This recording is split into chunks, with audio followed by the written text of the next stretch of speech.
امروز ما به سوی تطبیق 10 ساله بین المللی که هدف آن همکاری به خاطر دستیابی و اداره کنی استوار و استفاده عاقلانه ذخیره‌های آب است راه پیش می‌گیریم.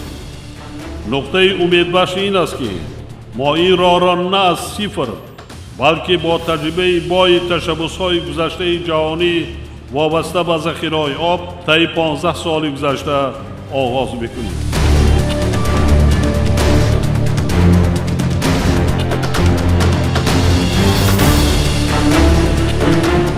Сейчас я предоставляю слово его превосходительству Эмомали Рахмону, президенту Таджикистана и инициатору международного десятилетия действий «Вода для устойчивого развития».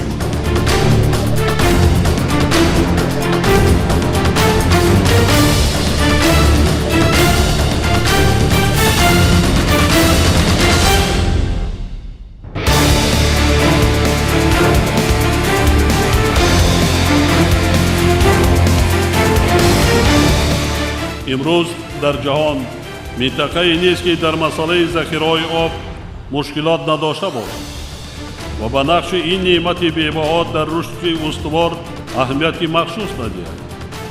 زیرا تمام سمت‌ها و ساحه‌های فعالیت انسانی با ذخیره‌های آب علاقه زیست دارند.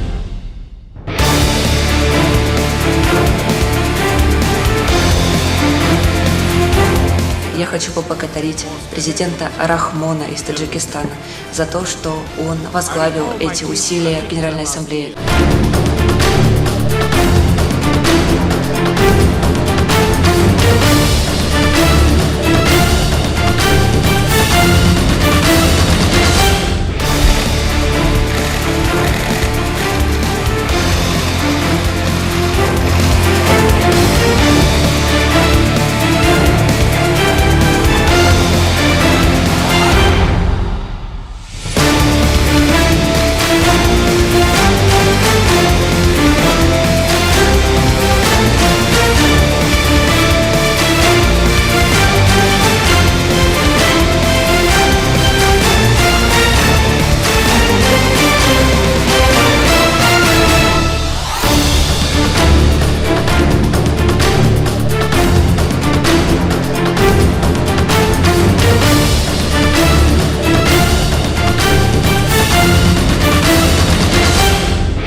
наздик ба 2 сола дар садри ташаббусҳои бузурги байналмилалӣ дар соҳаи об.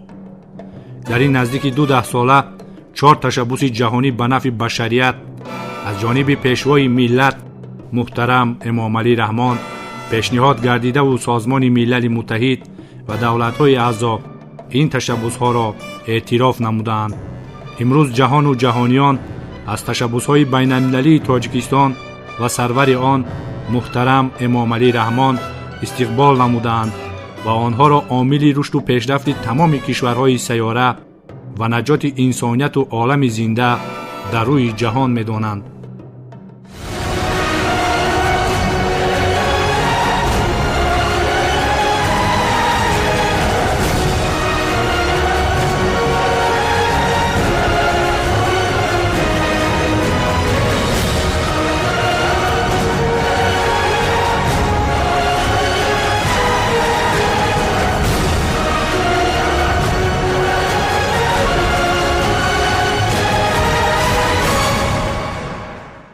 جمهوری تاجیکستان عاید به مسائل آب در عرصه بین المللی پیشنهادهای مفید نموده پیشروی خود را در این جاده ثابت کرد که آن را جامعه جهانی مورد دستگیری قرار داده شایسته تحسین و قدر می‌داند. جمهوری تاجیکستان عاید به استفاده ثمرناک، عاقلانه و استوار ذخیره‌های آبی همچون نمونه است.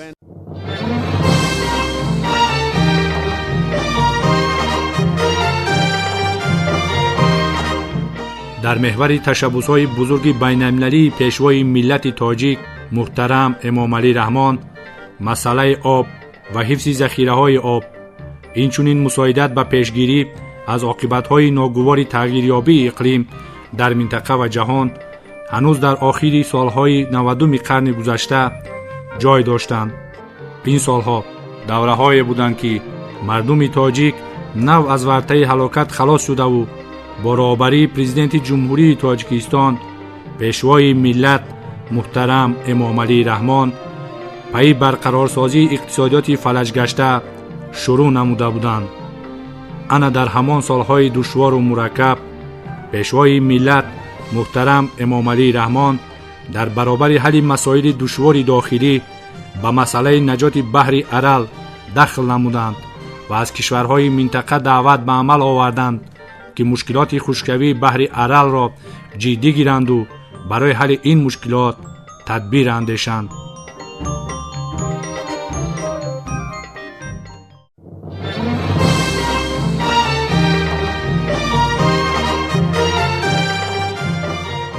آغاز عصر نو برای دولت تازه استقلال تاجیکستان دوره پیشنهاد تشبس‌های بزرگ و بشردوستانه بین المللی دایر به دسترسی آب تازه و حل مشکلات وابسته به آب در سیاره عنوان می شود.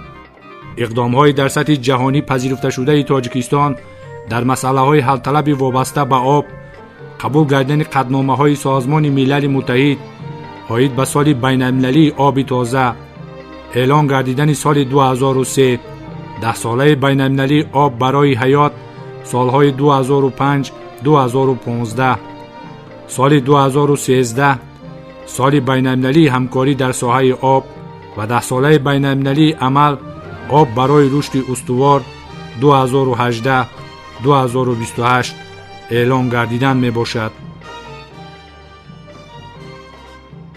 ما توانستیم که توسط تلاش‌های مشترک در چارچوب تشبس‌های چون سال بین المللی آب تازه 2003 10 ساله بین المللی عملیات آب برای حیات 2005 2015 و سال بین المللی همکاری در ساحه آب 2013 کارهای زیادی را به سامان رسانیم. در جریان تطبیق این تشبس‌ها ما تجربه ارزشمندی اندوختیم که در انجام دادن وظیفه‌های نوی سرمسئول در بخش ذخیره‌های آب به ما کمک خواهد کرد. همه این تشبس‌ها در توسعه معرفت ما دایر به طبیعت و نقش حیات بخش آب در سیاره سهمی ارزشمند گذاشتند.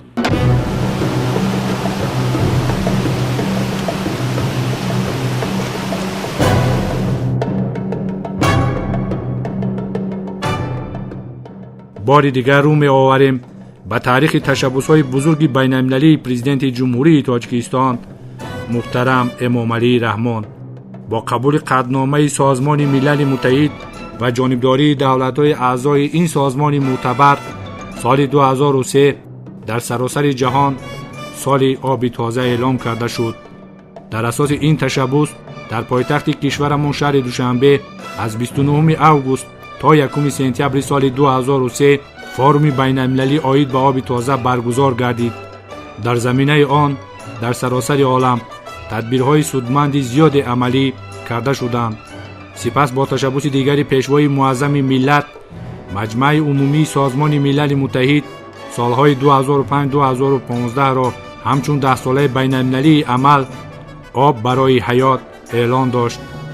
سنه 23 دکبر سال 2003 مجمع عمومی سازمان ملل متحد در اساس اعلامیه دوشنبه قطعنامه دخلدار را قبول کرده سالهای 2005-2015 را 10 ساله بین المللی عمل آب برای حیات اعلام کرد. با تشبث و پیشنهادات پیشوای معظم ملت تاجیک، پرزیدنت جمهوری تاجیکستان محترم امام علی رحمان مجمع عمومی سازمان ملل متحد 20 دکبر سال 2010 سال 2013 را سال بین‌المللی همکاری در ساحه آب اعلام کرد که آن از جانب 190 کشور عالم دستگیری و پشتیبانی یافت. اقدام چهارم پرزیدنت جمهوری تاجیکستان محترم امام علی رحمان که 21 دکبر سال 2016 ضمن جلسه پلنری مجمع عمومی سازمان ملل متحد با هم‌مؤلفی بیش از 190 کشور اعضای این سازمان تحت عنوان 10 ساله بین‌المللی عمل آب برای رشد استوار 2018-2028 قبول گردید. دلیل به بحث این گفته‌ها میباشد. Draft Resolution 1 entitled International Decade for Action, Water for Sustainable Development, 2018-2028. This was adopted by the Second Committee. I take it the Assembly wishes to do the same. It's so decided.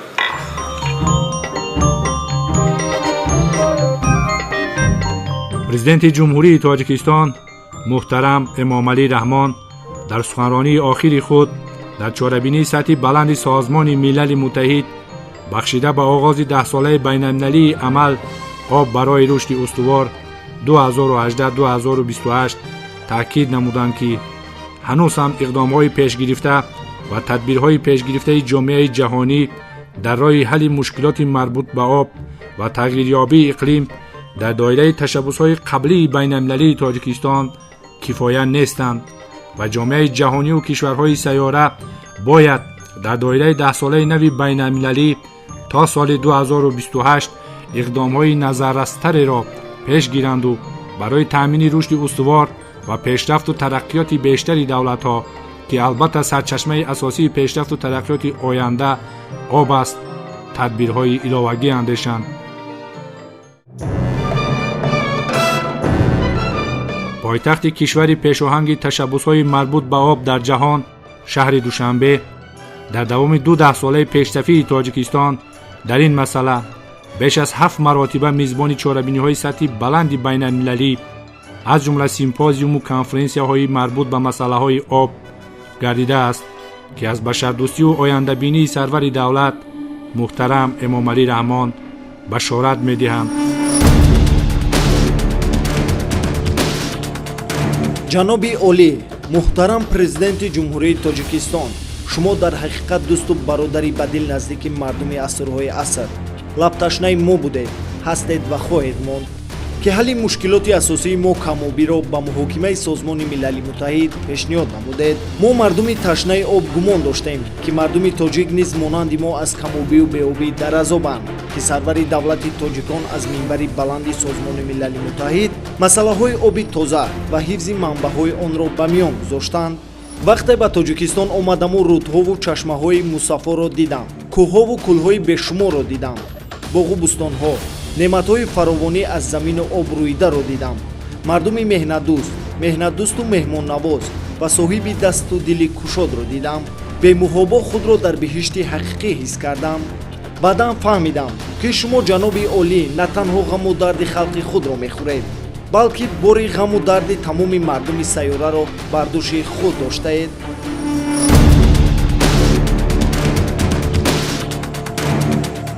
در برابر آنه که پرزیدنت جمهوری تاجیکستان محترم امام علی رحمان 4 تشبث بین‌المللی وابسته به آب در سیاره نمودند، اینچنین در تطبیق این تشبث‌های بین‌المللی در عمل شوی اقدام‌های سر و کار دارند که از جمله تأمین کردن ممالک آسیای مرکزی را با آب تازه توسط تأسیس دادن کنسورسیوم بین‌الخلیجی دایر به استفاده آب کل سرریز و بنیاد بین‌المللی حفظ پیریخ‌ها را که به حل مشکلات منطقوی روانه شدند فرا می‌گیرد. مسئله تأسیس بنیاد بین‌المللی حفظ پیریخ‌ها نیز تشبث به واسطه پیشوای ملت تاجیک است. پرزیدنت جمهوری تاجیکستان در همین مسئله یکی از نخستین‌ها شده در تاجیکستان مرکز حفظ پیریخ‌ها را در نزد اکادمی علم‌های جمهوری تاجیکستان تأسیس دادند و با این عمل ثابت ساختند که تاجیکان نه در سخن балки дар амал низ ташаббускори иқдомҳои бузурги байналмилалӣ дар масъалаи об ва ҳифзи захираҳои об дар минтақа ва ҷаҳон мебошанд. дар давраи кӯтоҳи таърих кишваре назири тоҷикистон бо чандин пешниҳодҳои наҷибонаи худ талоши саҳмгузорӣ дар ҳаллу фасли проблемаҳои доғи ҷаҳони муосир дорад ки инсоният имрӯз ба онҳо рӯбарӯ мебошад. ва агар дар сайёра ташаббусҳои байналмилалии тоҷикистон хусусан дар соҳаи об дар сатҳи зарурӣ таъмин шаванд, пас бо эътимод гуфтан мумкин аст ки ояндаи ҷаҳон воқеан бо саодат хоҳад буд. дар тӯли соҳибислолӣ чандин ташаббусҳои созандаи кишвари мо дар робита ба масъалаҳои муҳими сиёсати ҷаҳонӣ ва татбиқи тарҳҳои азими минтақавӣ аз ҷониби шарикони байналмилалӣ пуштибонӣ ёфтаанд. кишвари мо минбаъд низ ба ибтикороти созандаи хиш барои ҳалли дигар масоили ҳалталаби байналмилалӣ ва минтақавӣ идома медиҳад. аз ҷониби дигар ташаббусҳои беназири сарвари давлати мо муҳтарам эмомалӣ раҳмон боз кӯшиши таъмини ҳамбастагию якмаромӣ ва иттиҳоду ҳамдилии кишварҳои ҷаҳон ва мардумони сайёраро дорад, зеро ҳеҷ давлат ва ё миллате дар алоҳидагӣ наметавонад ба мушкилоти глобалии сайёра назири мушкилоти ҷаҳонии марбут ба обу иқлим муваффақ гардад.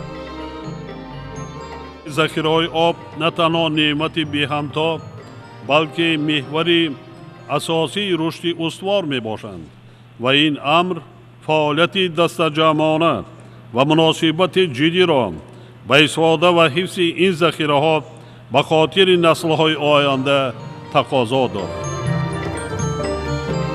мавриди зикр аст ки ҷумҳурии тоҷикистон ва алалхусус роҳбари он мушкилоти рӯзафзуни сокинони сайёраро ҷиҳати дастрасӣ бо оби тозаи ошомиданӣ ба хубӣ дарк намуда, ҳамчун кишвари дорои захираҳои бузурги оби тоза ва ташаббускори ҳаллу фасли ин гуна проблемаҳои муҳими инсоният ҳамеша дар ҷаҳду талош буданду мебошанд. воқеан ҳам имрӯз кишвари мо таҳти сарварии пешвои башардӯсту халқпарвари миллат барои дар ҳамкорӣ бо ҷомеаи ҷаҳонӣ амалӣ кардани пешниҳоди тоҷикистон дар бораи эълон намудани 10-солаи ҷадиди байналмилалии об барои рушди устувор 2018-2028 ҷидду ҷаҳд менамояд. барои ҳар як тоҷику тоҷикистонӣ боиси ифтихор ва хушнудӣ аст ки қадномаи 10-солаи байналмилалии амал об барои рушди устувор 2018-2028 маҳз бо ташаббуси бевоситаи давлати тоҷикистон ва пешвои муаззами миллат муҳтарам эмомалӣ раҳмон сурат гирифтааст. акнун ҷаҳон ва ҷаҳониён боз як 10-солаи дигар аз ташаббусҳои байналмилалии пешвои миллати тоҷик ҳарф гуфта дар доираи ин ташаббус ба иқдомҳои наву муассир барои ҳалли масъалаҳои вобаста ба мушкилоти об даст хоҳанд зад. акнун тоҷикону тоҷикистониён боз як 10-солаи дигар аз пешоҳангии тоҷикистон ва сарвари он муҳтарам эмомалӣ раҳмон дар ҳалли масъалаҳои об бо ифтихор сухан хоҳанд гуфт. ҳамин тавр тамоми ташаббусҳои байналмилалии пешвои миллат муҳтарам эмомалӣ раҳмон дорои ҳадафҳои мақсаднок барои ҳалли мушкилоти дар пешорӯи ҷомеаи ҷаҳонӣ қарор дошта буда тамоми башариятро барои ҳифзи захираҳои об, ҳалли мушкилоти марбут ба об дар сайёра, таъмини рушди устувори иқтисодию иҷтимоӣ ва пешгирӣ аз оқибатҳои ногувори тағйирёбии иқлим даъват менамояд. طبق ارزیابی‌های بین‌المللی تاجیکستان طی 12 ساله گذشته تشبثکار جهانی حل مسائل گلوبالی در ساحه آب اعتراف کردیم. ما تطبیق پیگیرانه دیپلماتیای همکاری در ساحه آب را وسیله واقعی حل مشکلات در این سمت می‌دانیم و در 10 ساله آینده نیز اجرای این نقش پیشبر را ادامه خواهیم داد.